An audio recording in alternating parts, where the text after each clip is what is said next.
Sintra is one of the jewels of Portugal. It is probably one of the areas most visited by tourists in the country. Indeed, it has attracted and enchanted foreign travellers since the end of the 18th century. Located in the mountain range of the same name, 20 or so kilometres from Lisbon, the town and the surrounding region is listed as a UNESCO World Heritage Site. According to UNESCO, this is due to what is called its cultural landscape. In other words, the mix of natural and cultural sites in the same framework. This framework includes Palácio de Pena, or Pena Palace, Paço Real, and many other palaces and mansions, as well as convents and churches, many of which display strong traits of what is called European Romanticism. However, for me, the place most worth visiting in Sintra is Castelo dos Mouros, known as the Moorish Castle in English.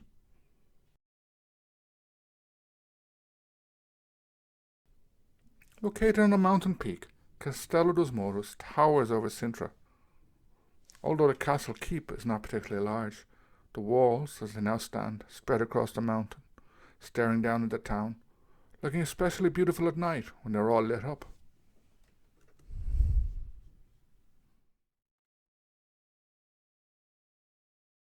The castle itself has a perimeter of around 450 metres, enclosing an area of 12,000 square metres. It has two sets of walls, inner and outer, with the latter being built after the castle came under Christian or Portuguese control. The castle itself is inside the inner walls.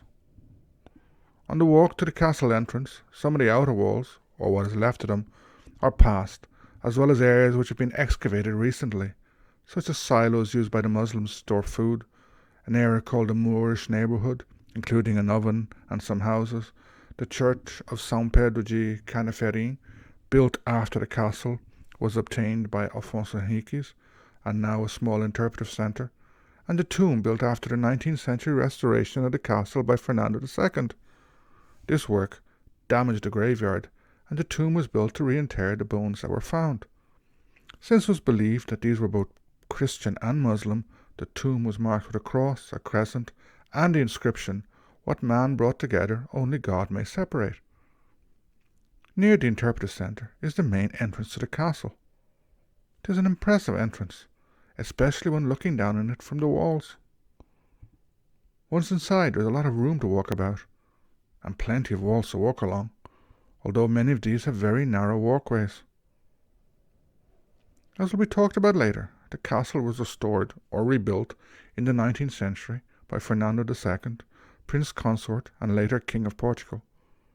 Heavily influenced by Romanticism and a very idealized vision of the Middle Ages, this completely altered the structure of the castle.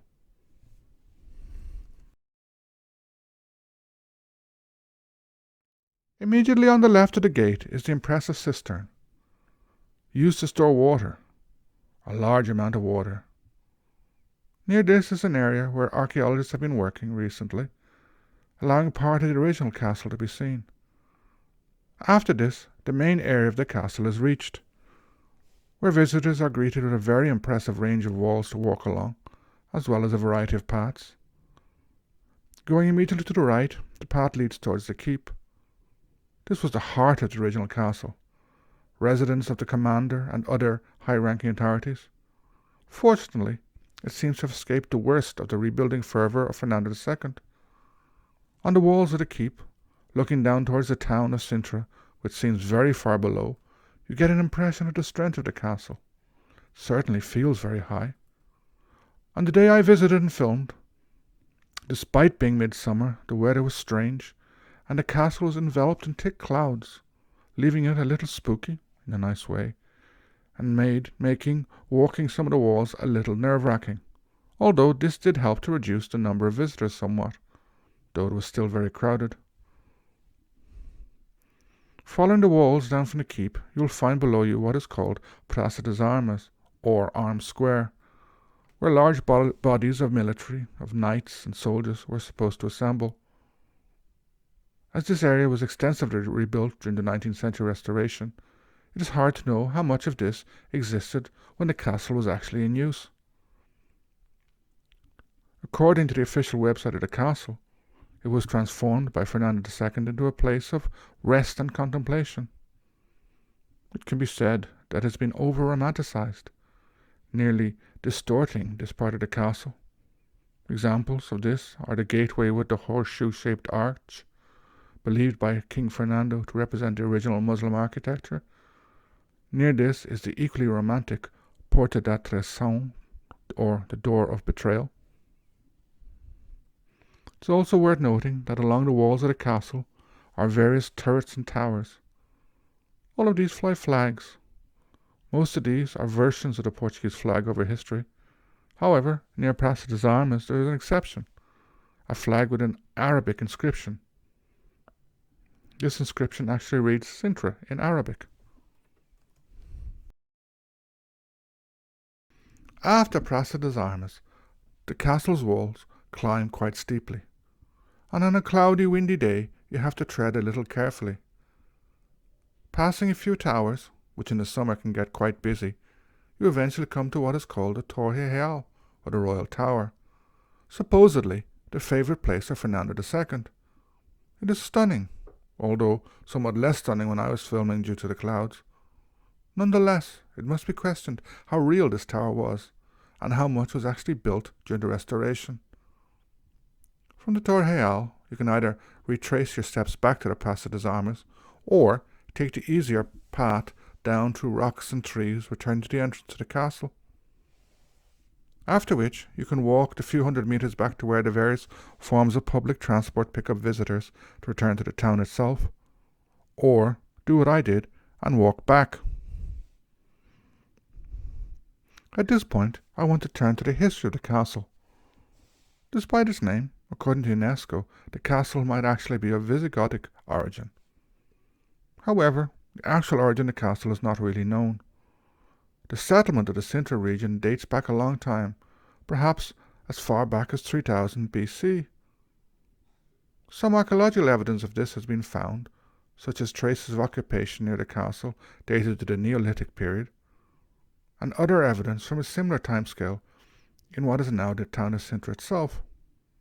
There is also evidence of Bronze and Iron Age settlements, while there was also some Roman settlement in the area.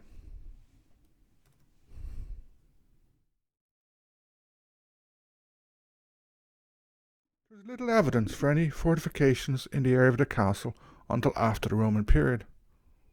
While UNESCO, as mentioned, suggests that there could have been a Visigoth fort there, most sources believe the fortification was built after the region had come under the control of Muslim forces, or, as they are referred to in the Portuguese historiography, the Mouros or Moors.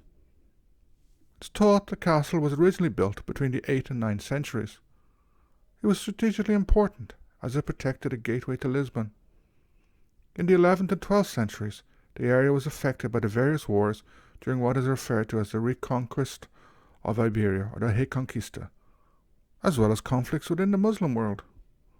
For example, in 1093, the Muslim leader of Badajoz, Mutavakil, surrendered Sintra, Santarém, and Lisbon to Alfonso VI of Leon and Castile, as part of a defensive alliance against the Almoravids, who were taking control of Muslim Iberia, often by force. However, this alliance did not prosper, and the Almoravids took control of Sintra and Lisbon. Santarém, though, remained in Christian hands. Sintra was in a frontier zone and was attacked or changed hands a number of times in the following decades. In 1109, Count Henrique de Borgogne took it. A year later, Prince Sigurd, son of King Magnus of Norway, made a somewhat half-hearted attempt to capture it on his way to the Holy Land. Finally, Alfonso Henriques took control of the castle, which was surrendered to him in 1147 after he had captured Lisbon. At this time, Alfonso Henriques had become the first king of Portugal, having broken away from the Kingdom of Leon, fighting against his mother to do so. From then on, the castle would stay in Portuguese hands. Importantly, this meant that it and the nearby settlement would change from being Muslim to Christian.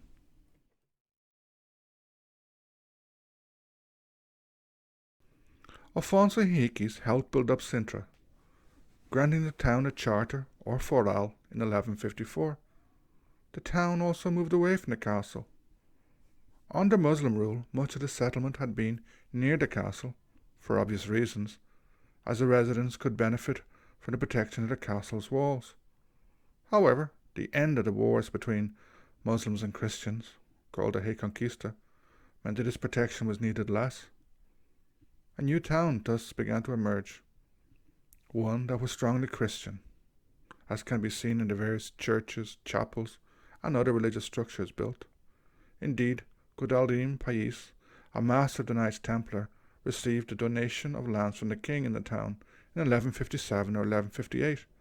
Nonetheless, a large population of Muslims and their descendants, referred to as Moros or Moros Forjos, and a sizable Jewish community still remained in the area. While Sintra Castle would remain important until the 14th century, and perhaps more specifically until the dynastic crisis of 1383 to 85, castles became less important in Portugal, and indeed elsewhere in Europe. This was due to various reasons, notably the use of gunpowder, but also social changes as nobles began to move into mansions, or palacios as they are often called in Portugal. Sintra was thus gradually abandoned. Like many other castles in Portugal and elsewhere in Europe, eventually it would fall into ruins.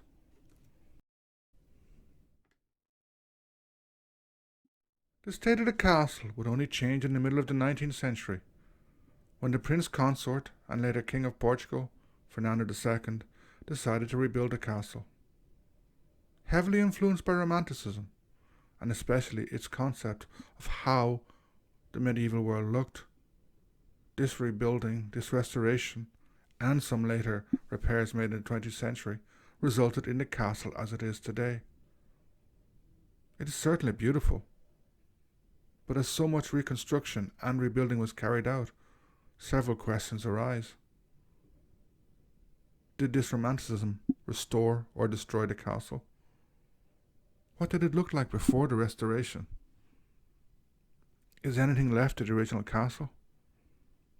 Indeed, it can also be asked if Fernando II actually built the castle as we know it. I cannot answer these questions, in part because I'm not aware of the Portuguese historiographical or archaeological debates about them. Nonetheless, they touch on important points in relation to history and archaeology, as well as to the idea of heritage itself. Interestingly, in the UN documentation on the World Heritage status given to Sintra, the importance of the impact of Romanticism on the town is stressed. Indeed, this is what seems to be the main reason for the status to be awarded.